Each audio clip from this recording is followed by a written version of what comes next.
प्रयास करा करो कि सुहाग की सामग्री आप चुंदड़ी देते हो, चूड़ी देते हो, काजल देते हो, लाली देते हो, आप बहुत सारा सामान सुहाग का देते हो, हम मना नहीं करेंगे, पर प्रयास करा करो कि सुहाग की सामग्री कभी भी प्लास्टिक की डलिया में नहीं, बांस की टोकनी में रखकर देना चाहिए।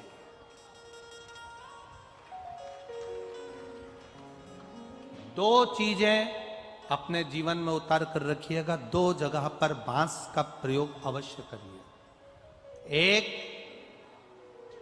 बेटी की विदाई करो, पहली बार अगर बेटी जा रही है, पहली बार अगर बेटी जा रही है और अपने घर से बेटी की विदाई हो रही है, तो बांस की टोकनी में वो मैदे की जो पूड़ी बनाते हो, यहाँ चलता है कि नहीं चलता वो हमको नहीं मालूम, पर हमारे यहाँ तो पूरे मालवा में, गुजरात में, मारवाड़ में, पूरे में चलता है। इधर होता है मैदे की पूड़ी, शक्कर, ये प्लास्टिक की डलिया में नहीं, इसको बांस की टोकनी में रखकर भेजना चाहिए। और एक सुहाग की सामग्री, सौभाग्य की वस्तु, हमेशा जब भी किसी सुहागिन स्त्री को अगर सौभाग्य की वस्तु आप दे रहे हो, हरतालिका तीज का व्रत कर रहे हो, सुहाग सामग्री दे रहे हो, कोई आपने व्रत करा, उद्यापन करा, उसमें सुहाग सामग्री दे रहे हो, तो बांस की टोकनी में देना चाहिए, बांस की डलिया। उसका कारण क्या होता है? बांस एक ऐसा होता है, बांबू बांस एक ऐसा होता है जो कि कितना भी उसको काट लो वो फिर बढ़ना प्रारंभ हो जाता है, फिर काटो फिर बढ़ना प्रारंभ हो जाता है, फिर काटो फिर बढ़ना प्रारंभ हो जाता है। इसलिए सुहाग की वस्तु अगर हमने एक जरा सी सामग्री भी सुहाग की डलिया में दी है तो वो अखंड सौभाग्य का काम कर जाती है और जिंदगी भर का काम कर जाती है।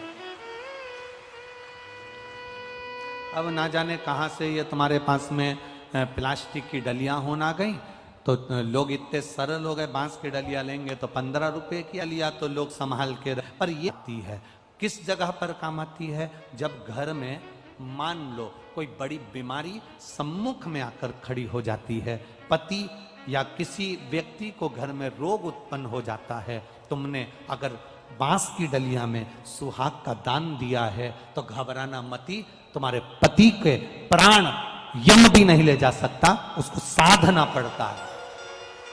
कई बार कई स्थान ऐसे हैं जहां पर बांस की डलिया का प्रयोग होना चाहिए। अखंडता दीजिए, अखंड। मेरी माताओं से एक निवेदन हमेशा रहा है, आज फिर निवेदन करेंगे, तुम मांग में सिंदूर भरो। मांग में जब सिंदूर भरते हो तो एक बात अपने अंदर उतार कर रखना, तुम्हारे तैयार होने का जो कक्ष है, तुम्हारे श्रृंगार का जो कमरा है, तुम्हारे तैयार होने की जो जगह है, वहां पर लकड़ी का सिंदूरा जरूर रखा करो, प्लास्टिक का सिंदूरा मत रखो। सिंदूरा जानते हो आप लोग? अरे बोलो तो जम के, जानते हो? जिसमें लकड़ी के सिंदूरे में सिंदूर भरा हुआ, कुंकू उसमें भरा हुआ, लकड़ी के सिंदूर।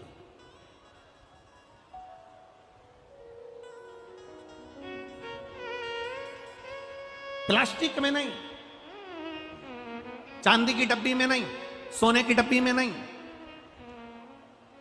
एल्युमिनियम या पीतल की डब्बी में नहीं, लकड़ी के सिंदूरे के अंदर।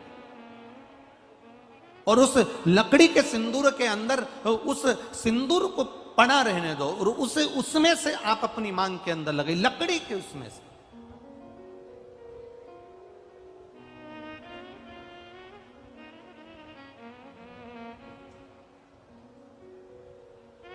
उसका एक भाव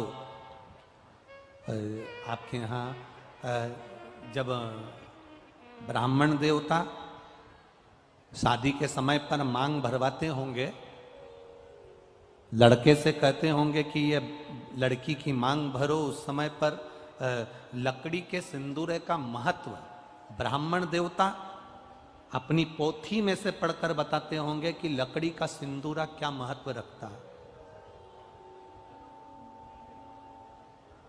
उस जगह पर लकड़ी के सिंदूरे का महत्व ब्राह्मण देवता बताते हैं जिस समय पर मांग भरी जाती है। और मांग भरते समय ब्राह्मण देवता लकड़ी के सिंदूरे का महत्व बताते हैं कि पंचदेव, पंचायत, पंचदेव भगवान विष्णु, मां दुर्गा, गणेश जी, सूर्य नारायण और भगवान शंकर, कितने देव?